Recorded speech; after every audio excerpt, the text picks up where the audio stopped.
Hello, ladies and gentlemen. This is Nishant, and welcome to another episode of the Nishant Garg Show. This show is for people who want to live a fulfilled life through mindfulness practices and personal transformation. My job on this show is to invite world-class performers to share the practices to live a fulfilled life. And this episode guest is Dr. Beth Kurland, Ph.D. Dr. Beth is a clinical psychologist, Tedx speaker, and author of 3 award-winning books. Dr. Beth is passionate about teaching mindfulness-informed practices and mind-body strategies to help people cultivate resilience, whole person health, and well-being. She has been providing evidence-based practices to people across the lifespan for over 25 years and has a psychology practice in Norwood, Massachusetts. Beth has given talks and workshops throughout New England and took the Tedx stage in 2019 to share her talk on 3 tools for change that you were never taught before. Her blogs appears regularly in Psychology Today and on Psych Central, and she has been interviewed by CBC, Canadian Broadcast System Radio, Martha Stewart, Living Magazine, Esperanza Magazine, Real Simple Magazine, among others, and has been a guest teacher on several wellness summits. She is a contributor to Insight Timer, where many of her free meditations can be found, as well as on our website, bethkurland.com, bethkurland.com, where she has meditations and other resources. Please note that information shared by Dr. Beth is for educational purposes only and is not intended in any way as psychological treatment, advice, or consultation of any kind. If you are struggling with mental health issues, please seek the treatment of a licensed mental health professional. And now let the episode begin. Beth, welcome to the show. Thank you so much for having me. I'm excited to be here. My pleasure. After going through your profile, and there's so much thing that I would love to talk about and ask you so many things about your TED Talk, about your books, your clinical psychologist experience, and mindfulness. There's so many things, and we will be going through, from point A to point B in different directions. There is no sequence, and we'll be just going all over the place and still making this conversation, this podcast, inspirational and impactful for our dear listeners. Great. And Beth, how would your family describe what you do for a living? Oh, interesting question. I would say, well, my family would probably, I think they would all say that, just my main profession is as a clinical psychologist. So I work in an outpatient practice, seeing patients of all different ages. And they might also mention that I am an author, and so I've written 3 books, and I also do a lot of public speaking. I do workshops. So that's another hat that I wear that I really love. And I guess I would say that that's kind of the main focus of my professional life. And what does a clinical psychologist do and this question is for the listeners who are not sure about clinical psychology.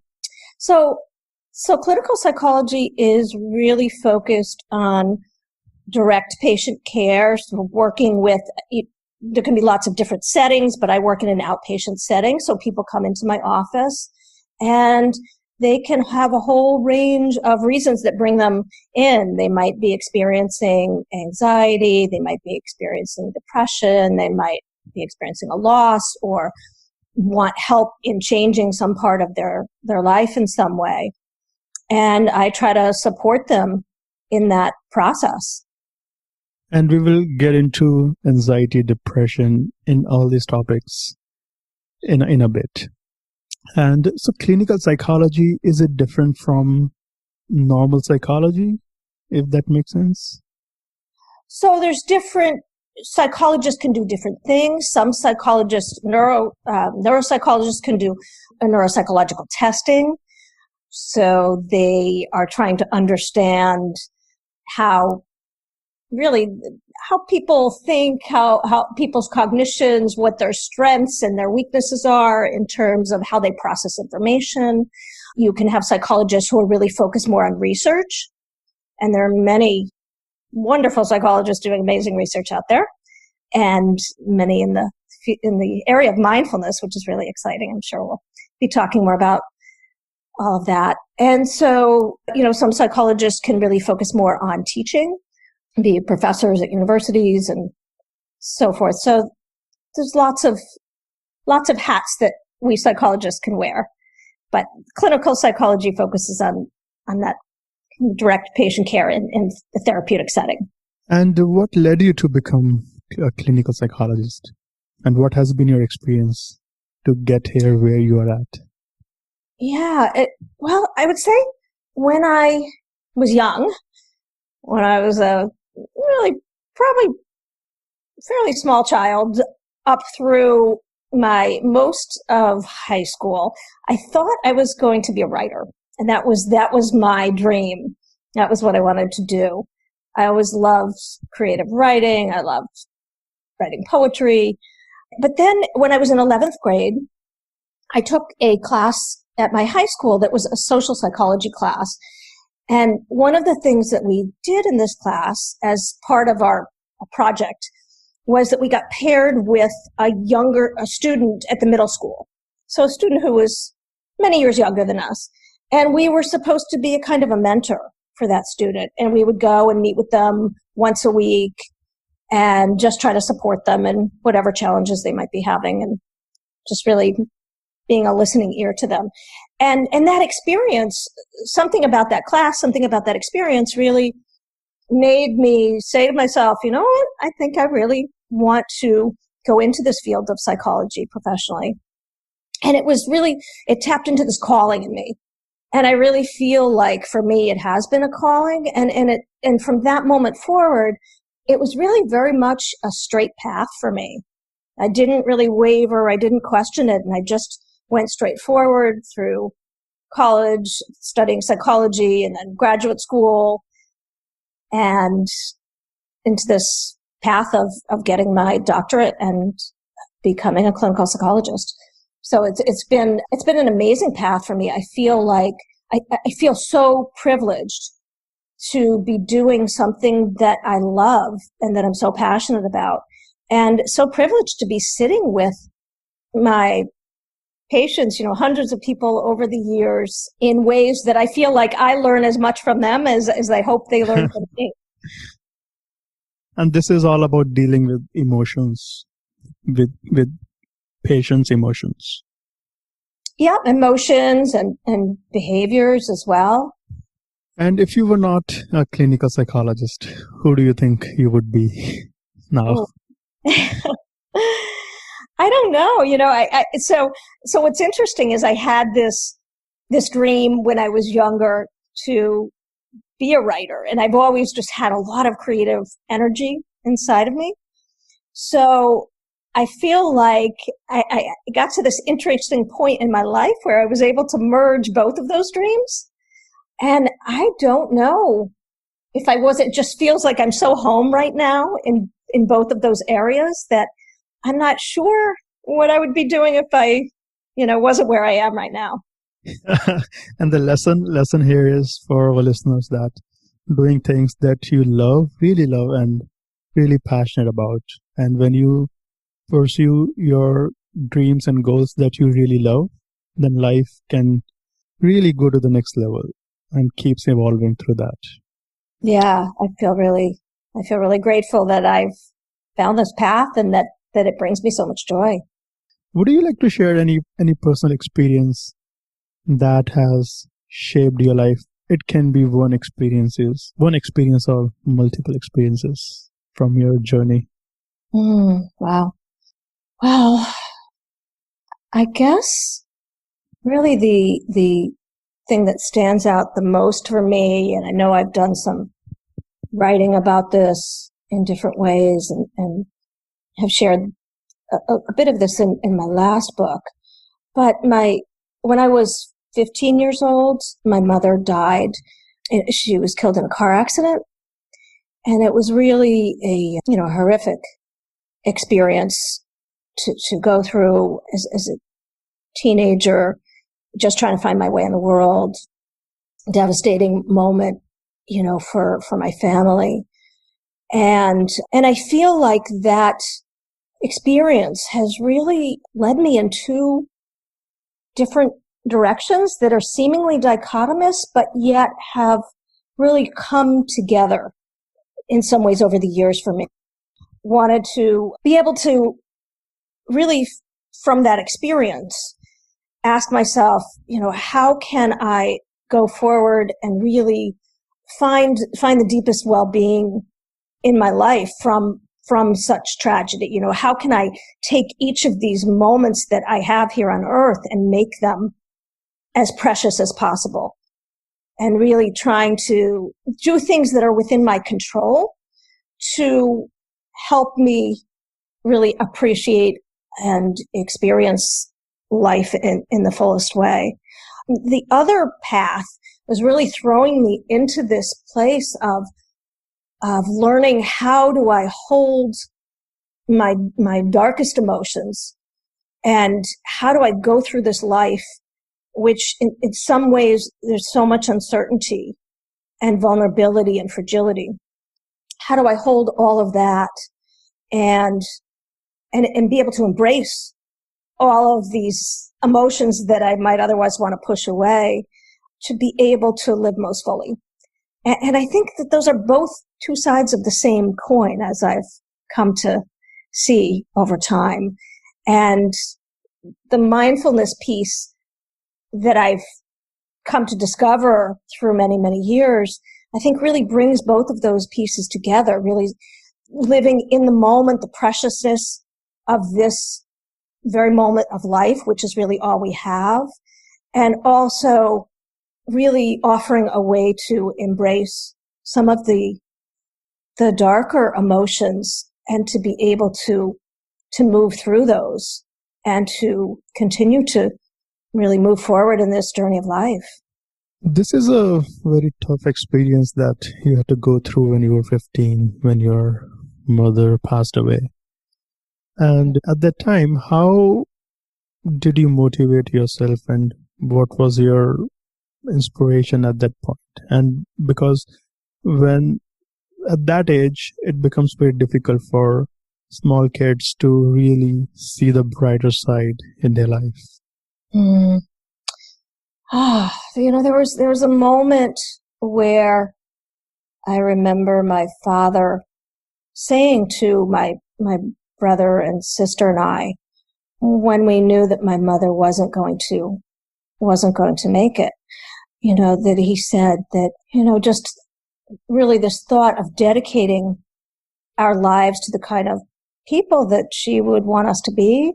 So I think there was some piece there of just wanting to find the best expression of myself. How could I do that in this life? And I think at the time, first of all, I had the support of my father, my brother and sister, and some very good friends. And I think that, family and the friendships were hugely helpful in that, helping me in that time of my life.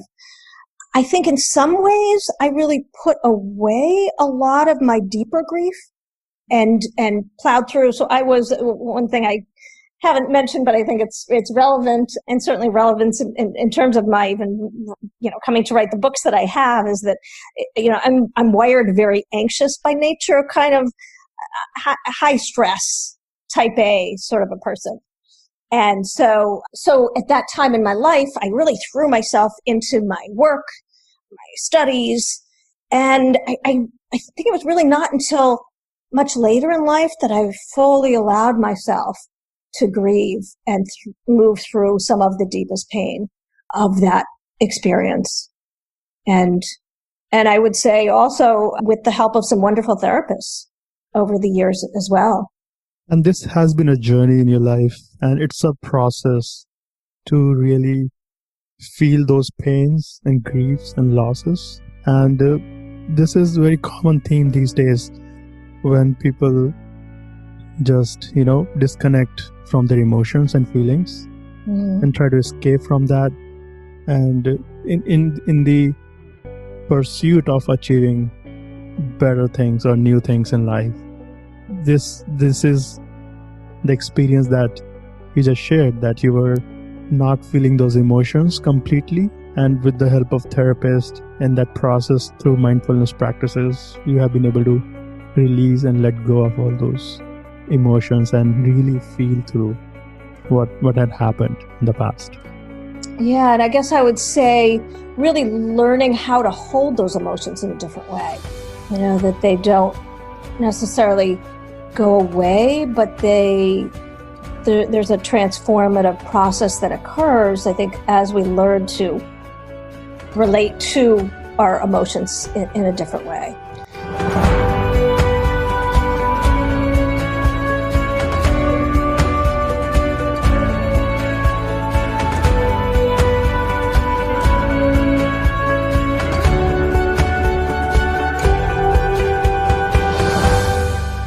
And speaking of thoughts, you have mentioned in your TED Talk that our thoughts may not be the right one. We are thinking our thoughts, these are our thoughts, but how do we know our thoughts are right?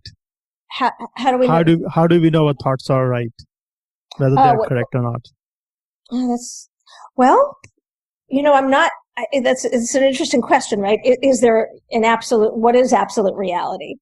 But I think what mindfulness practice has really been helpful for me with is this idea of recognizing that my thoughts are mental constructs, that they are not absolute truth.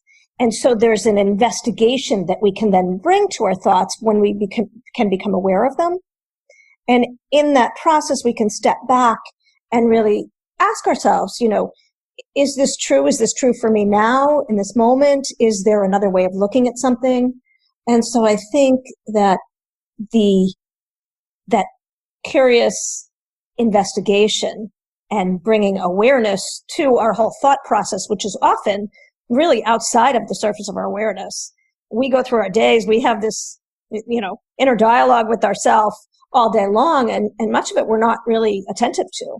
So as we can begin to bring awareness to our thought stream, we can begin to ask those questions, and that can give us some clarity. What could be those questions? Well, just questions about, so when we say things to ourselves, is this really true?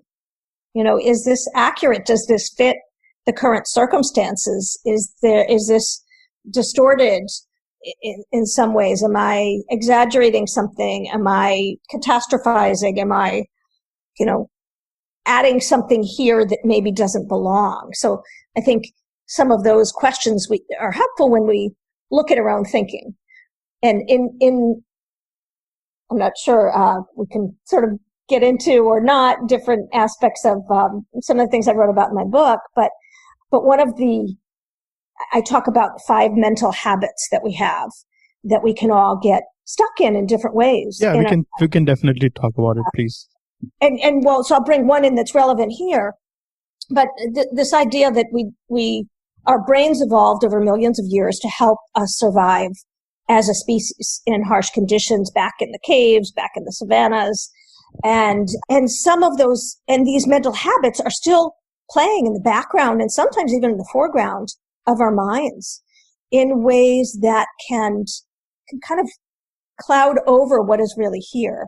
And so one example of this, that one of the mental habits that I talk about is what I fondly call the noisy person at the movie theater. And so if you imagine that you're sitting in a movie theater and you just sat down and you're just trying to enjoy your movie, and all of a sudden this noisy person comes and plops himself next to you, and they start giving you a running commentary of the entire movie. Oh my God, did you see that? Oh, that's going to be a disaster. Can you believe what she said? I can't believe, she's going to do that. Oh, this is going to be terrible. And so you've got this narrator next to you, and you're just trying to enjoy your movie. And it's as if for all of us that we really have this inner dialogue in our own head, these thoughts that run in the background throughout our whole day. And when we really start to pay attention to those thoughts, we can discover that many of them may be inaccurate, distorted, unhelpful, self-critical, which is a huge one. Negative self-talk. Yeah. And sometimes just not true. And so if we can begin to recognize that we have this noisy person, in the movie theater of our own minds, then we can begin to relate to our thoughts in a different way. And one of the ways that we can shift this relationship is just recognizing that our thoughts really are mental constructs and not absolute truth. They are not the facts. I'm sorry? They are not the facts. That's right. Yeah. Our thoughts are not facts. And if somebody is not connected to their emotions, how they can recognize their thought patterns? So, I think that one of the tools that I have found most helpful for me personally, and for many people I work with, is this tool of mindfulness, of really learning how to cultivate this kind of awareness in a different way than we may be used to doing. That we often go through automatic pilot. We go through our day on automatic pilot in many ways. We can go through the motions of our day and we're not really paying attention to what's here.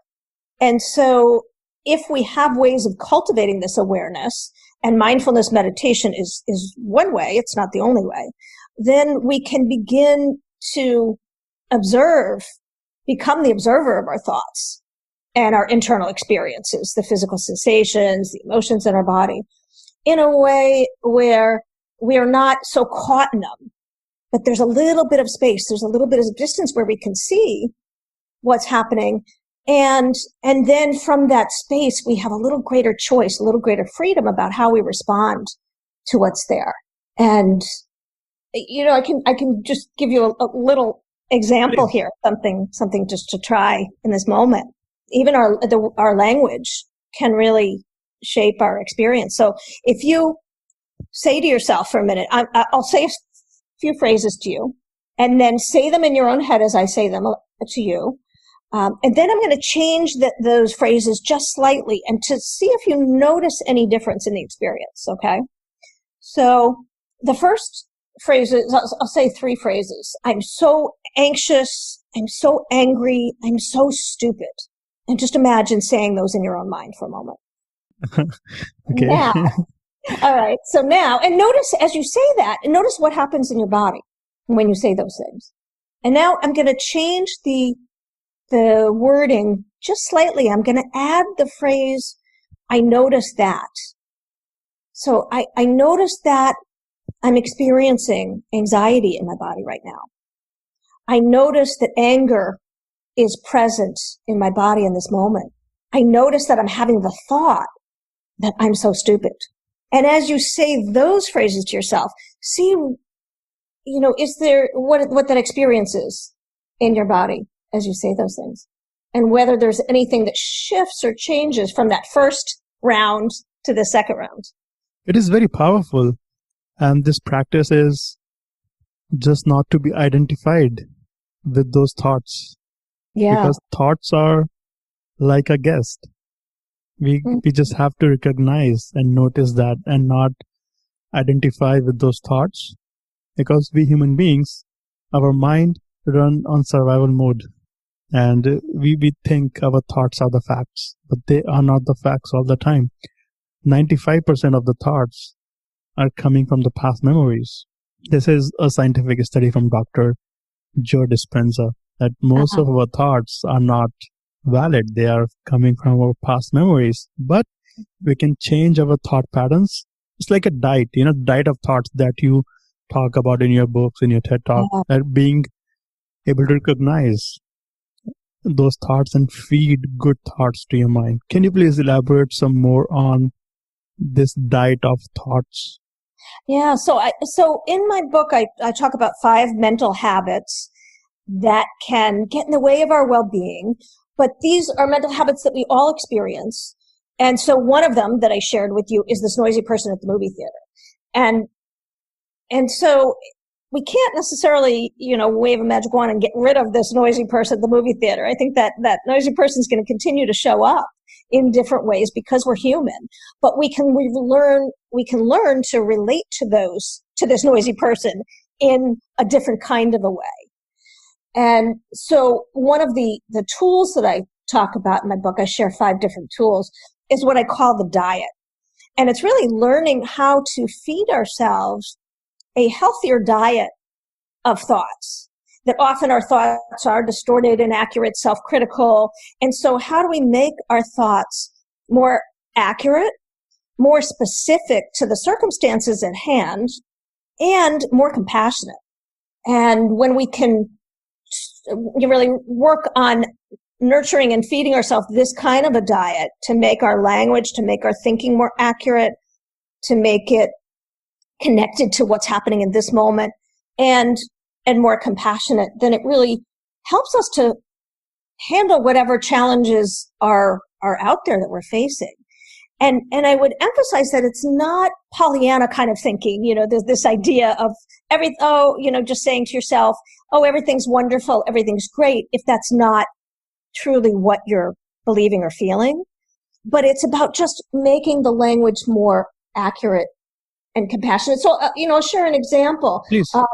If you imagine, something I think everybody can relate to, this idea of making a mistake, having some kind of a setback or doing something that you are upset that you did. I wish I hadn't done that. I wish I hadn't said that or whatever.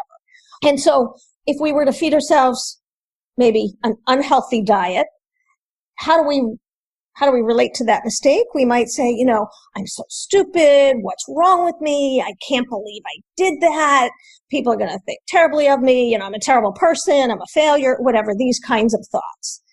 If we think about how might we feed ourselves a healthier diet, one that's more accurate, more specific, and more self-compassionate, accurate. So, I'm so stupid. I'm a failure. Those are generalizations. Those are, if we really look at those, that's not really true. So we can make our language more accurate. I'm really upset that I made this particular mistake today.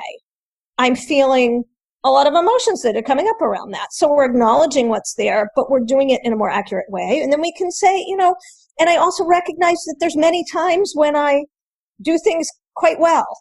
And this was one of those where I had a harder time. I had some greater difficulty today. And you have gone deeper into these topics in your book and TED Talk, and you talk about DOOR, D-O-O-R, being aware of your feelings and emotions, and instead of pushing them away. Because we have that emotional discomfort and we are not identified by that, accepting all those feelings and saying that and talking to your feelings. Can you please explain that part? Sure. Yeah. So so the diet really helps us with our thinking, and this noisy person at the movie theater. That's one of these mental habits that I share. So we have another mental habit that I refer to as, well, I call it the finger trap dilemma. And if you've seen, I don't know if you've ever seen one of those gag toys where you stick your finger in your side and you try to pull, you try to escape, you try to get your fingers out, and the harder you pull, the more your fingers actually get stuck in there. And so, a little spoiler alert here, but the way to get out of this little toy, finger trap, is to actually push your fingers closer together. It's counterintuitive. And so as you turn inward, as you push your fingers together, it actually releases. And the mental habit that I'm really referring to here is this idea that as human beings, we've evolved to seek pleasure and to avoid pain. And for our ancestors, the kind of pain they tried to avoid was physical, external pain, being bitten by that lion, maybe eating that poisonous plant that was going to make them sick. But the kind of pain that we often try to escape from in our modern lives is more of that internal pain, our own, physical sensations and emotional pain, right? Those difficult emotions that we don't want to feel. And so what the research has shown, in recent years, and a lot of the mindfulness research really seems to be supporting this, is that the more we try to avoid and suppress our emotions, that can really create sometimes more difficulties for us. And if we can find ways to learn to turn towards our own inner experiences and to accept what is there and to work with these feelings, then it can bring us ultimately some inner freedom. And that's the idea. So one of the tools that I talk about in my book to work with this finger trap dilemma is what I call the door. And actually the idea of the door came from my own work with a couple of really wonderful therapists. And it's this idea of, can we learn to open the door and allow whatever is there to come in? And it might be stuff that we don't really, want to come in, our own sadness or grief or, frustration or disappointment or whatever, all of those myriad of emotions which are hard to sit with. But if we could imagine opening the door and allowing those emotions to come in and then greeting them in a compassionate way, holding them in a compassionate space where we can really take a look at what's there and attend to these deeper parts of us that are hurting, it can really help to transform the way we experience these difficulties.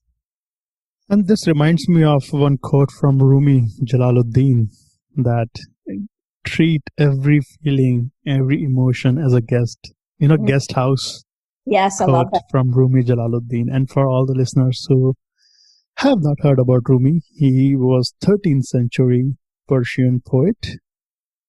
And Beth, I would like to ask you that we have this acceptance of emotional discomfort. Instead of pushing them away, we are communicating to our emotions and really accepting everything what is coming along through mindfulness practices. Mm-hmm. When you suggest these practices to your patients or to anybody who you work with, do you see any resistance or any challenge that why people don't do all these things, even when they know about all these things?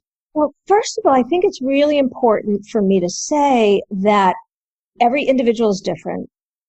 Everybody is experiencing, their own personal situations, and mindfulness practice may not be for everybody. So I will say that. And this notion of turning towards our own pain and difficulties is something that can be very, very challenging. And it's something, so I'm not suggesting that everybody who's listening just go out and, kind of dive in, because I think we have to be very mindful and careful about how we approach this and when it's right for us. So knowing ourselves, for people who might be experiencing, more significant traumas or losses or things like that, I think it might be especially important to be able to do this kind of work with some kind of a mental health professional. So I just wanted to, make sure I say that piece. But I think as a whole, as human beings, we are just naturally drawn towards what's feeling good, what we want to feel good.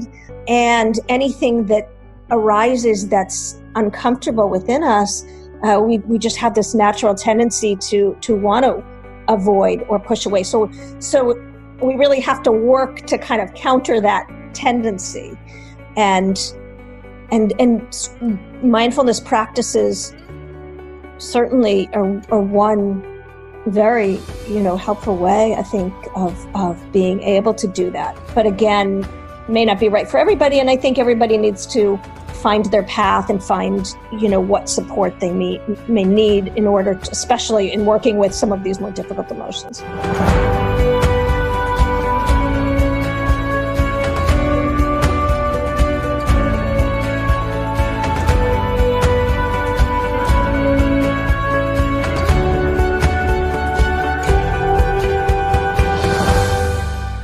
This is very profound distinction that you just mentioned, that mindfulness is great, awesome, but it may not be for everybody. So I would like to ask you, if somebody who is going through a lot of loss and grief, and if mindfulness is not working for them, then what should they try? I mean, I definitely have a bias towards therapy. So that's really, I think, my go-to, both personally and professionally, but from my own experiences as well, that I think, really being able to work with a mental health professional with some of these harder emotions can be profoundly helpful and transformative. And certainly mindfulness is one path, but is by no means the only path. And I certainly don't do mindfulness with all of my patients. It really just depends on what people are open to, what people gravitate to. But there are, all kinds of psychological tools and supports and ways that we can work with difficult emotions. Mindfulness just being, one of those. And right now, this question is popping up in my head, and I'm not sure what could be the difference between mindfulness and psychology, or if they are correlated, or they are different, or they have some similarities. If you can bring some light on that, please. Oh, let's see. Mindfulness, well, in some respects, in the Western world, mindfulness has become one of the areas of psychology that we are now studying. But, important, of course, to say that mindfulness is a 2,500-year-old, ancient practice that came from the Eastern world and from Eastern wisdom traditions. So the West has really adopted, taken some of those practices and brought them into our, Western culture here. John Kabat-Zinn was one of the main, I think, people who really helped to do that. He's a professor at UMass Medical School and started the mindfulness-based stress reduction program. So, yeah, it's a hard question to answer, but I'm not sure if just touching on a little bit that, mindfulness, at least in the psychology world, is really an area that's growing rapidly in terms of trying to understand how some of these ancient practices can be helpful to deal with our modern day suffering. Yeah, and thanks for explaining. And do you have, or does any experience from your professional life come to your mind when you were really struggling with any patient? And if I'm trying to explain this question, any experience that comes to your mind when you really struggle with your patient to get them breakthroughs? Struggling to, can you say it again? Struggling to give them the breakthroughs they want and help them. Any experience that comes to your mind? I have, what popped into my mind at first is really how do I say, kind of a mix of a lot of different patients, right? But one of the things that I have found that has been most profound in helping people, especially, in working with some of these challenging emotions that we all as human beings experience, is when we can learn to sit with those emotions and bring compassion to what we're experiencing. And so, I'm thinking of so many patients who have experienced pain and different kinds of trauma, little or big, in their lives, and, just difficult experiences when they were younger. And we all, I think, as individuals have our own, experience with that. And often that pain, gets pushed down in some ways. And when we can learn to really bring self-compassion to these deep parts of ourselves that maybe we have tried to cut off, some of the shame that people feel around their emotions or around some of these experiences that happened when they were younger, and being able to, almost the way that I think about it is imagining the way that you might sit with a child who was, let's say, crying and was in distress. and the way that a parent or an adult might sit with that child in a loving way and put their arm around that child and just say, I see that you're suffering and I'm here with you and I'm here for you. And when we can learn how to do that with our own pain, I've seen some of the greatest transformations occur. And do you feel that the process of journaling can elevate the process of self-compassion? I would say from a personal experience, I used to journal. Gosh, I think I started a journal probably when I was in high school, and I can't even tell you how many journals I have. But for me, it was a hugely helpful process to be able to write about and really hold. And in some ways, it almost felt like an experience of mindfulness in motion, more through the writing itself, being able to identify and name what is happening. And then to be able to step back, to look at it, a little clearer. Again, this is my experience with journaling. And then often by the end, being able to bring some compassion, self-compassion to whatever I was experiencing. And I think that many people can find journaling a helpful process in that way. I think, again, it's not for everybody, but I know that, many people who have found that to be very helpful. And being intentional about journaling, we can journal on some specific questions that are bothering us. And people want to be happy. People want to feel fulfilled. What do you think could be the hard thing to find happiness, according to you? What makes it hard to find happiness? I guess I would go back to these, in some way, the first thing that comes to mind is some of the ways that we're wired. Some of these evolutionary challenges that we have that can get in the way of that. So, when we try to just avoid and escape our own internal pain or difficult emotions, we might also miss out on the other side, the deep joy that we can touch into when we're able to hold all of our experience, right? When we, experience that noisy person at the movie theater in ways, especially where it comes out as a self-critical voice, a lot of people who just really beating themselves up a lot, in internal ways, being so hard on themselves. And when we believe that voice, when we take that narrative as truth, that can really get in the way of one's happiness as well. Another mental habit that I haven't talked about yet is what I call the stuck dial. And the stuck dial is I have a little kind of visual that I use for this, but if you just imagine that there was kind of two dials in one setting, and this would be like, and I'm really simplifying the brain science here, but two dials, let's say, that we could put, our brain on. So one is that we're fully present, alive, alert, engaged right here in this moment. And the other is that we're in this mind-wandering mode. And it turns out that research has shown that we're in this mind-wandering mode a lot of the time. Much of our day, in fact, up to 50% of our day, one study estimates. And when I'm talking about mind-wandering, what I mean is that mental rumination. We're thinking about the past, we're thinking about the future, we're caught up in self-referential thoughts, comparing ourselves to others or what others think of us, and that kind of thing. And we can get caught in these mental ruminations that really take us away from the present moment of what's here right now.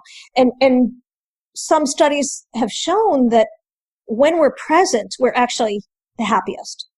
So as another answer, circling back to that question of what gets in the way of our happiness, when we're running on automatic pilot and when we're caught in these mental loops in our own mind, then we don't experience the same happiness that's available to us when we're able to touch into these moments of presence in our day-to-day life.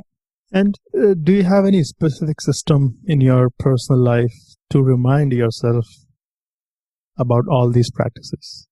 Or it has become a natural thing to you now? Well, I am as much a student of my own teaching, I think, on an ongoing basis as maybe, anyone else, that I really have to remind myself all the time. And I do, and I don't always remember to use my own tools. It's kind of like if you think about the toolkit that's sitting in the garage, it's probably not going to do you any good if it's up on a shelf somewhere.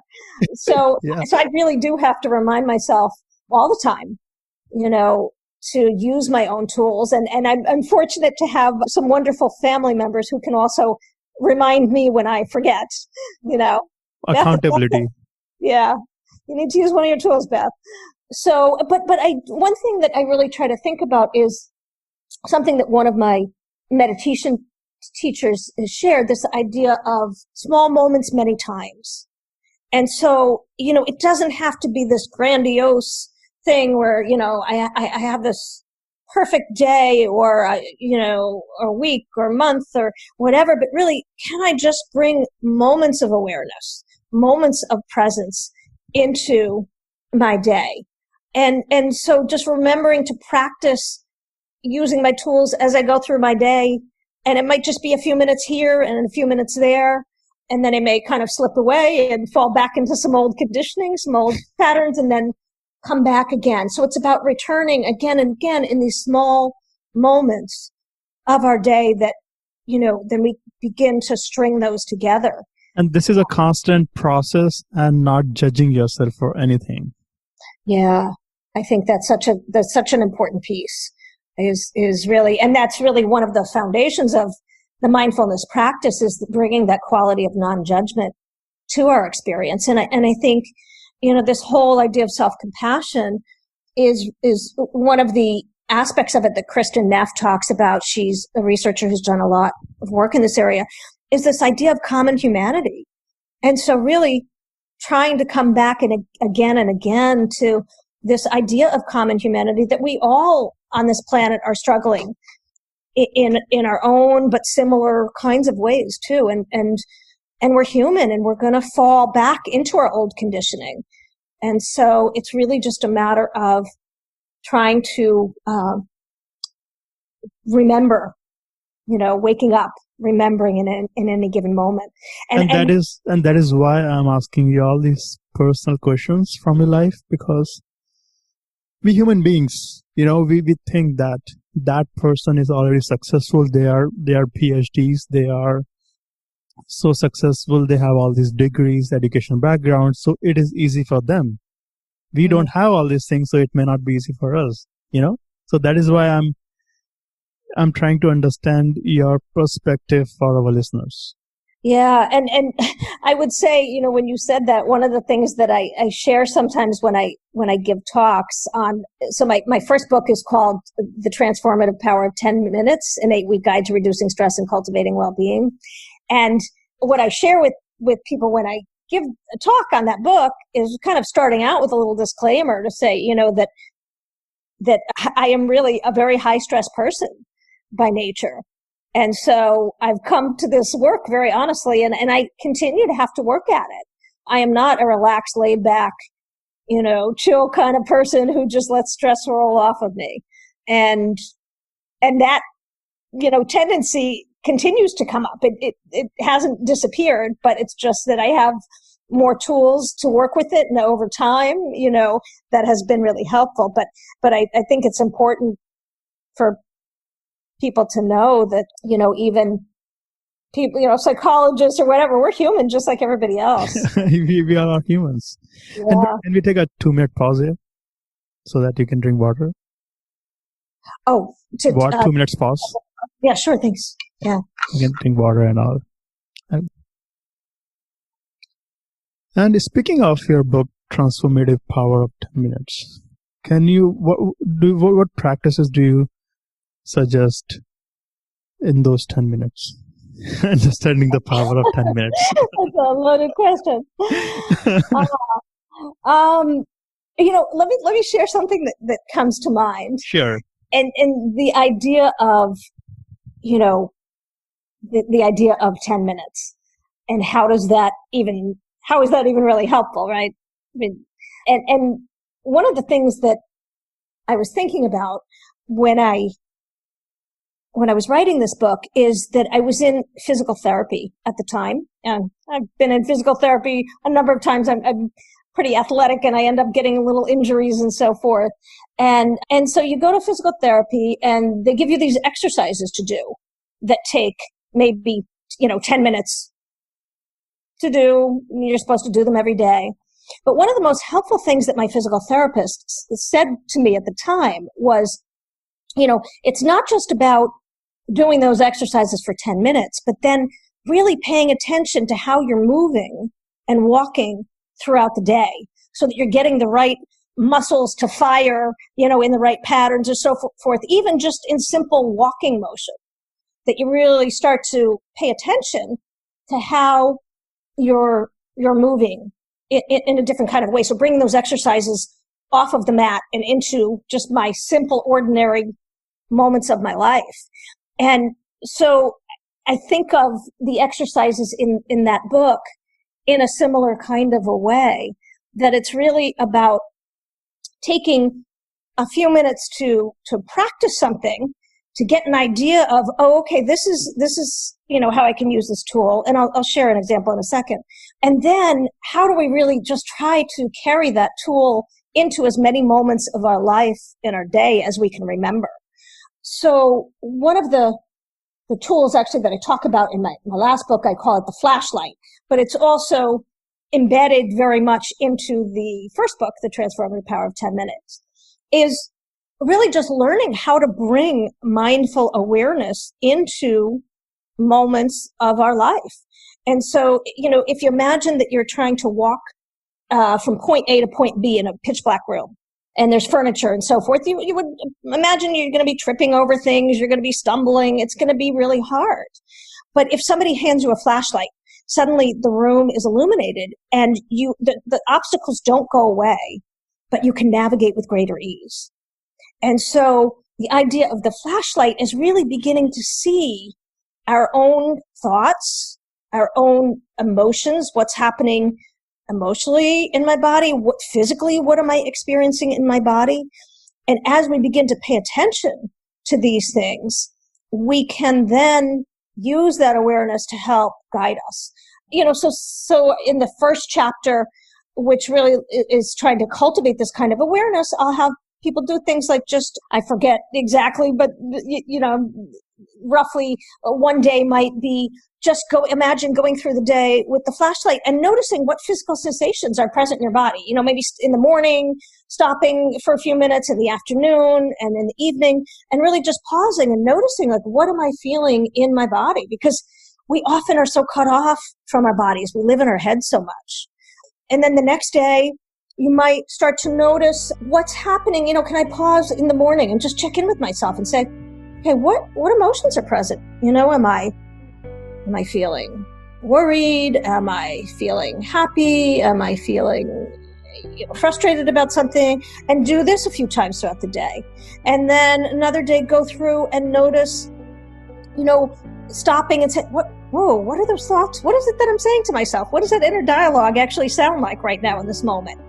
So we begin to pay attention in a different kind of a way. And in that book, it's very much a workbook style. So I have worksheets where you can actually, keep track and write down things that you notice each day. And there's also audio meditations that go along with it. So many of the exercises involve some kind of guided meditation.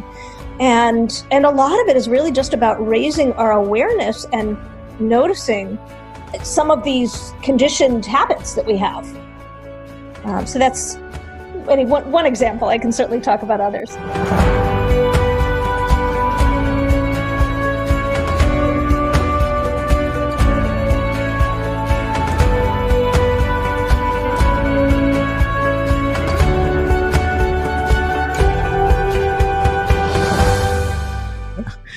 And this is, I love it actually, what you just mentioned, that flashlight, about the concept of flashlight. And awareness, mindfulness serves as a flashlight. And our obstacle doesn't go away. It is there, getting from point A to point B.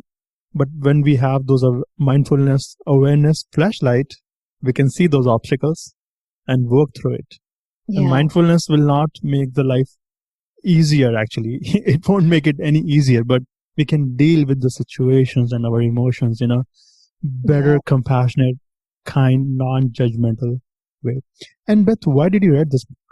Or any of your book? Okay. So an interesting and fun little story that I have around this. So let's see. When my daughter went off to college, she had just left for the semester of college, my oldest child. And there was a particular day that I remember I was upgrading my phone. And for whatever reason, in this upgrade, I had completely lost all of the contacts on my phone. All these contacts I had for so many years of all these people. And I was just kind of like, I had this moment where I was really distraught and I couldn't believe I had done this. And I also couldn't believe that I hadn't backed up my phone. So it just felt like a real disaster in the moment. But out of that, it prompted me to ask this question of, what else is important to me that I might want to make sure I have a backup copy of? And so this is kind of a long-winded answer to your question, but it will get there. So I found, I knew that I had in my closet this bag of poetry that I had written. And this is poems that I had written since I was a young child. And I would just write these poems on a little scrap piece of paper and stuff them into this bag. And so I have this bag that's now bursting with just all these scraps of paper. And so I decided that I'd better scan all of these poems into, up onto my computer so that I could save them. And in the process of doing that, I put them in chronological order. And when I did that, it was like, wow, this actually told this whole autobiography of my life through poetry. And so I had created this book, which I haven't yet published, but is still sitting, someday to be published. But and then it was like, wow, I just created this book. That was kind of fun. And then shortly after that, I had put together the contents for an 8-week group on reducing stress. And I was all excited about teaching this group. And unfortunately, I found out, kind of to my surprise, that I was not going to be able to run this group. And so initially I had this disappointment, but then it occurred to me that I already had all of the contents of what could really turn into a book. And so I basically used that and turned it into my first book. And so that was kind of a really and serendipitous way that all of that evolved. Yeah. Coming back to those poems, does any favorite poem of yours or from any other author comes to your mind that inspires you?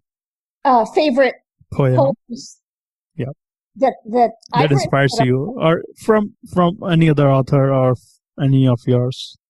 Oh gosh, I mean, I love some of the poetry of Rumi, Mary Oliver.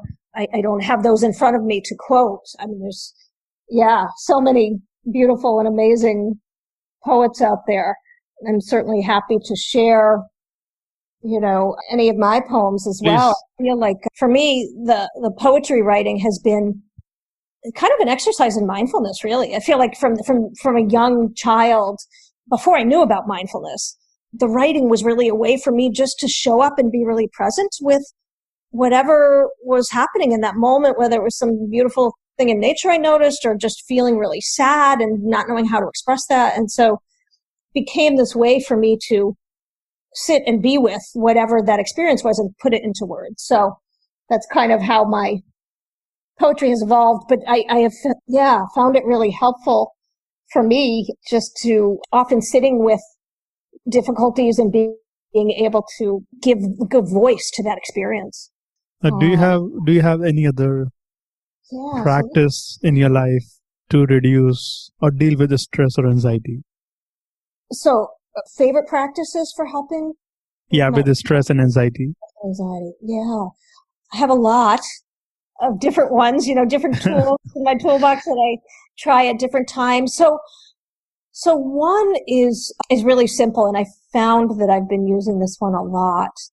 And so it's really just taking a mindful pause.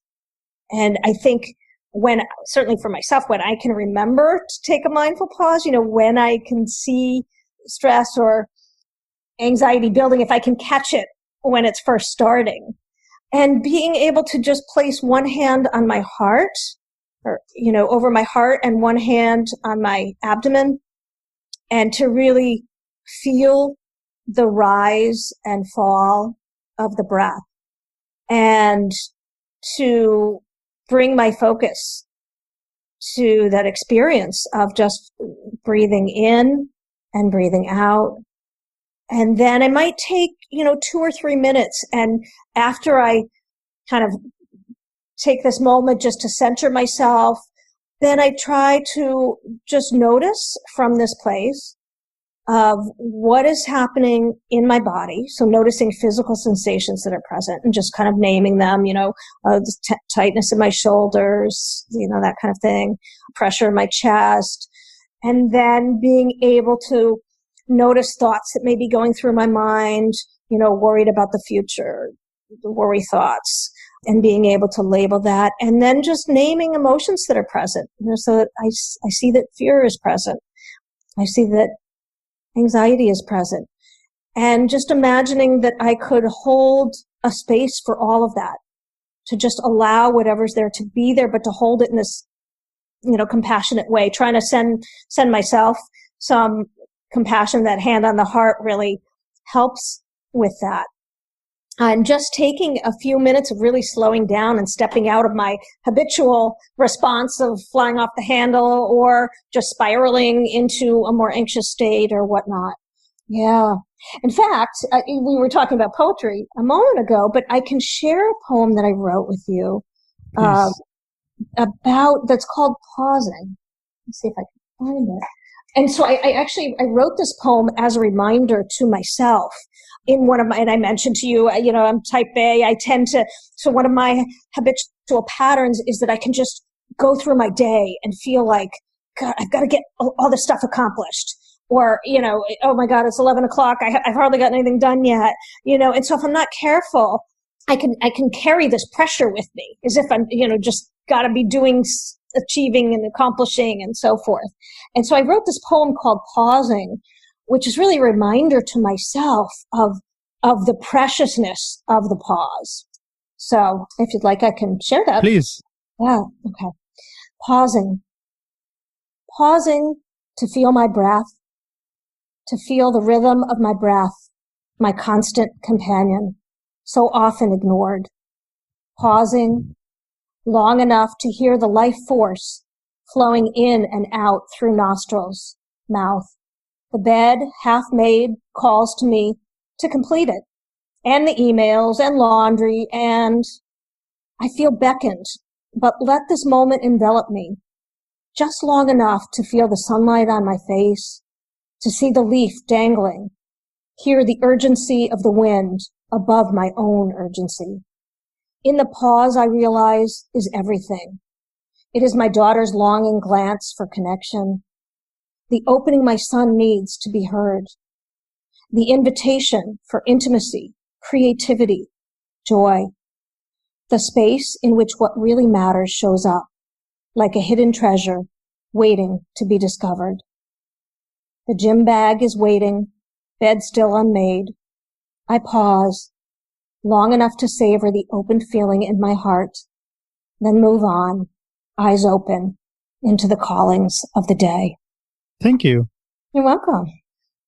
Before I ask you my last question for this conversation, I would like to ask you, do you have any advice for our listeners to live a happy and fulfilled life? Oh boy, that's a big question. Some nuggets, if you can share. Let's see. I want to answer that. I think that there's no one size fits all. I think that everybody needs to find, their own path, and it can look a lot of different ways. But I think a few things stand out for me that can be helpful, at least that certainly have been helpful in my life. And one is working on cultivating greater awareness as we move through the moments of our life, so that we can notice when we get stuck in some of these old conditioned patterns and habits that may take us away from, what's here, what's now. I think finding a way of holding the preciousness of this moment, of really looking for the joys that are here, connecting in with gratitude, connecting in with the presence of this moment, so that we are not just, again, caught kind of in that automatic pilot, but at the same time also being able to hold all of our emotions in a compassionate way, and working to find whatever ways might help people to do that. I think that when we can do those things, and the last piece I would add is really connecting in with what is most meaningful and important. This question of what really matters to me. How do I want to show up today? Who do I want to be? And what is most deeply important to me as I move through my day? So when we can connect in with all of those things, I think that it can become a guidepost on this journey towards well-being. Yeah, and I would like to ask you my last question, that what is the impact you want to have on this world? What is the impact you want to have on this world? The impact that I want to have? Yeah. Oh, wow. So what comes to mind is a quote that I remember hearing when I was in high school. It was during a sermon that our rabbi was giving at the time. And I know, most people at my age kind of tuning out to those things, I think. But I remember that he said something that really struck me. And it was a quote by William James, who, as it turns out, is sort of one of the founders of, American psychology. And the quote is that, and I hope I may be not quite sure if I have this exactly, but the greatest, let's see, actually, I think I wrote it down. So let me see if I can find it just so I can share this accurately. Not sure if I don't have it. I'll try to paraphrase here, but it's something like, the greatest use of a life is to spend it on something that will outlast it. And so I guess just in terms of my having an impact, I hope that the things that I do in my day, whether just the little things in my day, as well as, my sharing my own story, my own journey, working with my patients, putting my writing out into the world, which is kind of a scary and vulnerable process. My hope is that all of that will somehow make a difference in, even if it just touches one person's life in some way. I feel like my life's journey will have been worth it.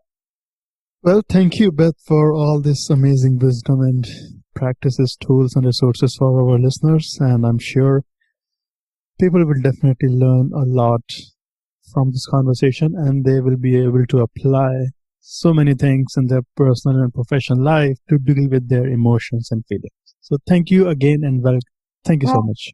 Thank you so much for having me. It was a pleasure. Thank you.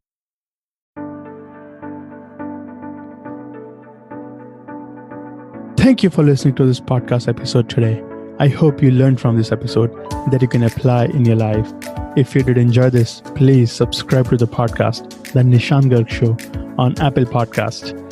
You can also subscribe to the show through my website, https://nishantgarg.me, NISHANTGARG.me. You can also share this podcast with your family and friends, or whoever want to feel fulfilled. And thank you so much again. Please note that information shared by Dr. Beth is for educational purposes only and is not intended in any way as psychological treatment, advice, or consultation of any kind. If you are struggling with mental health issues, please seek the treatment of a licensed mental health professional. And thank you again.